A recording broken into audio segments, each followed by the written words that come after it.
Bonjour Jean-Marie Bockel, ancien ministre de la Coopération, aujourd'hui sénateur et aujourd'hui dans le gouvernement de François Hollande, de Jean-Marc Ayrault. Il n'y a plus de ministre de la Coopération, votre poste a disparu, ça vous fait plaisir? C'est un ministre de la Coopération internationale, c'est-à-dire qui porte le nom de la plupart de ses collègues européens. Ça ne me choque pas du tout. Bon, ce sont des synonymes, la coopération et le développement, mais la coopération, c'est vrai que c'est connoté par l'histoire, donc ça ne me choque pas qu'on en change. En plus, l'actuel ministre que je ne connaissais pas du tout, mais que j'ai auditionné. Parce il est écologiste. Oui, mais ça, c'est pas gênant. Je l'ai auditionné, l'essentiel c'est qu'il fasse le job. Je l'ai auditionné avec mes collègues de la Commission des Affaires étrangères et de la Défense au Sénat. Il m'a fait une très bonne impression. Il est solide, il connaît ses dossiers, donc bonne chance. Alors, il est d'accord avec vous, l'homme qui a prôné la rupture de la France-Afrique et qui d'ailleurs l'a payé de son poste à l'époque? Oui, je ne le regrette pas. Je pense qu'il était bon à l'époque, au fond, d'appliquer la feuille de route que m'avait donnée le président Sarkozy. C'était d'ailleurs son discours de Cotonou avant son élection. Et au fond, j'étais dans cette ligne et je ne le regrette pas du tout. Je pense qu'aujourd'hui, c'est ce qui est en train de se faire peu à peu, gouvernement après gouvernement, établir une relation plus normale avec la France-Afrique. Réellement, il y a cette volonté. Écoutez, moi, je ne suis pas le porte-parole de François Hollande, loin s'en faut. Nous verrons. Mais au fond, le discours de rupture, Nicolas Sarkozy l'a fait. Il l'a même fait à plusieurs reprises. Il l'a également fait à Cape Town. Il l'a fait à Dakar. Après, la politique est un art, comme disait Napoléon, parlant de la guerre, tout d'exécution. Oui, mais alors pourquoi il vous fait remplacer? Vous êtes ministre de la Coopération, vous publiez une tribune, vous dites qu'il faut rompre avec la France-Afrique. On dit que Bongo ou d'autres interviennent, et puis il vous vire du gouvernement.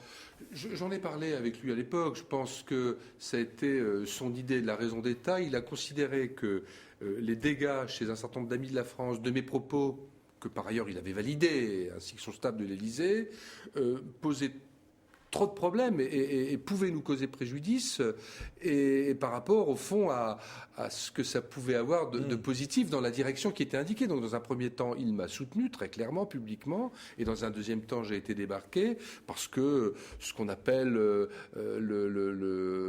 l'intérêt de la France, eh bien, il a considéré que voilà, il fallait céder à un certain nombre de pressions d'amis de la France. C'est-à-dire, il a gardé cette relation ambiguë que vous aviez dénoncée. Le simple fait que j'ai été viré n'était pas à cet égard un bon signal.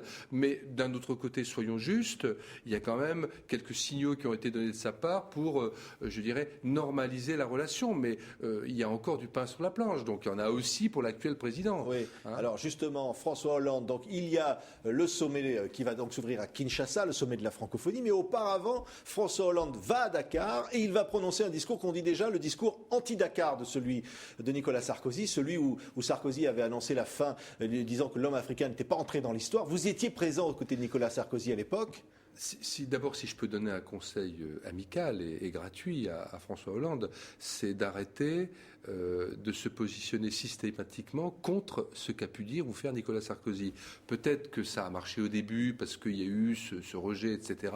Mais aujourd'hui, les gens commencent à faire la part des choses et je pense, même dans la relation à l'Afrique, même dans le développement international au-delà même du continent africain, je pense que s'il veut prononcer un discours à Dakar, c'est tout à fait légitime, qui est un discours de nouveau président, mais qu'il dise ce qu'il va faire, qu'il donne ses idées, ses propositions, plutôt que d'être simplement toujours dans l'anti. Voilà. Oui. Alors pour le reste, le discours de Dakar ne vous avait pas choqué à l'époque? Le discours de Dakar. Est-ce qu'il ne faut pas une rupture par rapport à ce discours? Le discours de Dakar n'était certainement pas le meilleur discours de Nicolas Sarkozy sur la relation à l'Afrique. Son discours de Cotonou avant, son discours du Cap après, était bien meilleur. En réalité, il y avait plein de bonnes choses dans le discours de Dakar, mais il a été fait trop vite. Moi, je le sais, car j'étais dans l'avion, c'est moi qui sortais les papiers de la télécopieuse de l'avion. C'est un discours qui aurait mérité d'être peaufiné, d'être relu. Cette fameuse phrase, moi je comprends... L'homme africain n'est pas assez entré dans l'histoire. Je comprends ce qu'il a voulu dire, mais à partir du moment où ce que vous voulez dire, qui est légitime, heurte d'emblée ceux à qui vous le dites, vous avez, le résultat est raté. Au fond, situons-nous même d'un point de vue pratique, pragmatique, de l'objectif visé, qui est de faire évoluer une relation, qui est... En plus, regardez ça avec un peu de recul, ce discours a maintenant bientôt 5 ans, quand on voit ce qui se passe en Afrique aujourd'hui. Hein, le continent africain, continent de croissance, continent de développement, continent d'amélioration malgré les guerres, malgré les problèmes, notamment les problèmes qui se posent encore malgré les problèmes à Kinshasa, etc. Malgré les problèmes de pauvreté. Il y a partout progrès.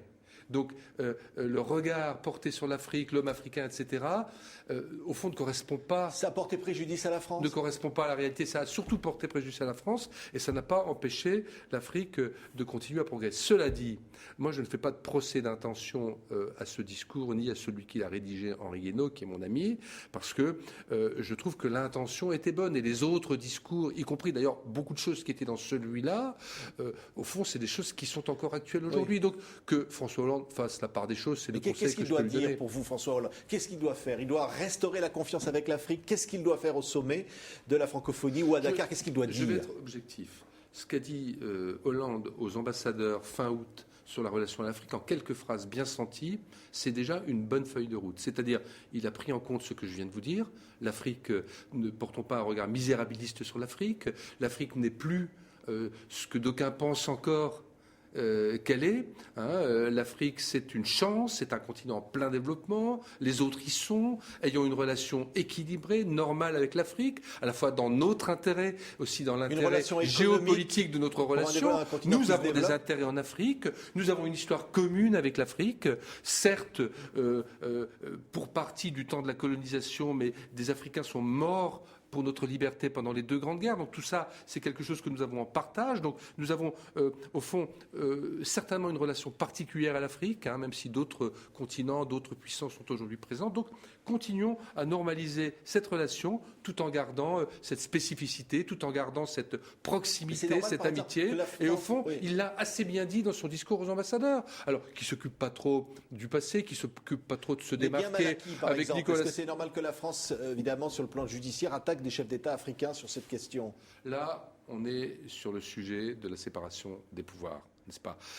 D'autres pays profitent évidemment économiquement de ces affaires, de ces procès, mais moi, il ne m'appartient pas comme politique de porter un jugement sur l'action des juges. Nous sommes dans l'action des juges. On peut me dire tout ce qu'on veut sur le parquet. Le parquet n'est pas formellement indépendant, mais ils ont quand même une très grande liberté de manœuvre. Moi, je raconte souvent à titre anecdotique que lorsque j'ai fait mes déclarations sur l'acte de décès de la France-Afrique, j'ai découvert en même temps, dans la presse, le jour même, je ne le savais pas, les premiers articles sur les biens mal acquis.